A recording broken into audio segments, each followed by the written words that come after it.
OTT അപ്ഡേറ്റ്സിൻ്റെ ഏറ്റവും പുതിയൊരു video ഭാഗത്തേക്ക് ഏവർക്കും സ്വാഗതം. ആദ്യത്തെ ഒരു അപ്ഡേറ്റാണ് ബ്രദർ എന്ന് പറയുന്ന ഏറ്റവും പുതിയ തമിഴ് ചിത്രം. ജയൻ രവി കേന്ദ്ര കഥാപാത്രമായ ചിത്രത്തിൻ്റെ OTT അവകാശങ്ങളിൽ തന്നെ സ്വന്തമാക്കിയിരിക്കുന്ന C5 OTT പ്ലാറ്റ്ഫോമാണ്. ബ്രദർ സിനിമ ഈ ഒരാഴ്ച തന്നെ C5 OTT പ്ലാറ്റ്ഫോമിൽ ഒരു സർപ്രൈസ് OTT റിലീസ് ഉണ്ടാകുന്നതായിരിക്കും. രണ്ടാമത്തെ ഒരു ചിത്രമാണ് വിനായകൻ, സുരാജ് വെഞ്ഞാറമൂട് എന്നിവരിലും കേന്ദ്ര കഥാപാത്രങ്ങളെത്തിയിട്ടുണ്ടെന്ന ഏറ്റവും പുതിയ മലയാള ചിത്രം തെക്ക് വടക്ക്.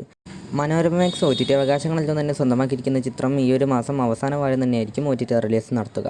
ഒന്നാമത്തത് ഒരു ഡോക്യുമെൻ്ററി വെബ് സീരീസാണ്. നയൻതാര എന്ന ആക്ട്രസിൻ്റെ ജീവചരിത്രം പറയുന്ന Nayanthara beyond the fairy tale എന്ന് പറയുന്ന ഏറ്റവും പുതിയ വെബ് സീരീസിൻ്റേതാണ്. ഈ ഒരു വെബ് സീരീസ് ഈ വരുന്ന നവംബർ മാസം 18-നായിരിക്കും നെറ്റ്ഫ്ലിക്സ് OTT പ്ലാറ്റ്ഫോം വരെ സ്ട്രീമിംഗ് ആരംഭിക്കുക. അടുത്ത അഞ്ചാമത്തെ ഒരു മലയാള ചിത്രമാണ് ആസിഫ് അലി കേന്ദ്ര കഥാപാത്രമായി എത്തിയിട്ടുണ്ടെന്ന ഏറ്റവും പുതിയ മലയാള ചിത്രം കിഷ്കിന്ധാ കാണ്ഡം.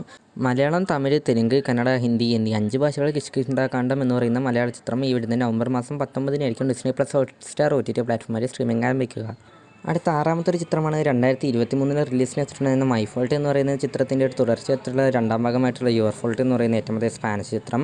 ഡിസംബർ മാസം 27-നായിരിക്കും ഈ ഒരു ചിത്രം Amazon prime videos OTT platform വഴി ലോകമെമ്പാടും OTT റിലീസ് നടത്തുക. അടുത്ത ഏഴാമത്തെ ഒരു web സീരീസിൻ്റെതാണ് squid game season 2.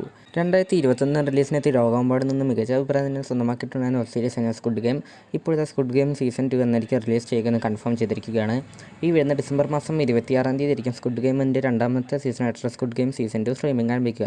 Netflix OTT platform വരെയായിരിക്കും streaming ആരംഭിക്കുക. അടുത്ത അവസാനത്തെ ഒരു അപ്ഡേറ്റാണ് അമരൻ. ശിവകാർത്തികേയൻ കേന്ദ്ര കഥാപാത്രമായി എത്തിയിട്ടുണ്ടെന്ന ഏറ്റവും പുതിയ തമിഴ് ചിത്രമായിരുന്നു അമരൻ. അമരൻ സിനിമയുടെ OTT അവകാശങ്ങളിലും തന്നെ സ്വന്തമാക്കിയിട്ടുള്ള നെറ്റ്ഫ്ലിക്സ് എന്ന് പറയുന്ന OTT പ്ലാറ്റ്ഫോമാണ്. ഇപ്പോൾ ലഭിക്കുന്ന അപ്ഡേറ്റുകൾ പ്രകാരം നോക്കുകയാണെങ്കിൽ ചിത്രം ഈ വരുന്ന ഡിസംബർ മാസം 5-ാം തീയതി ആയിരിക്കും മലയാളം, തമിഴ്, തെലുങ്ക്, കന്നഡ, ഹിന്ദി എന്നീ 5 ഭാഷകളിൽ ഈ വരുന്ന ഡിസംബർ മാസം 5-ാം തീയതി ആയിരിക്കും നെറ്റ്ഫ്ലിക്സ് OTT പ്ലാറ്റ്ഫോം വരെ സ്ട്രീമിംഗ് ആരംഭിക്കുക.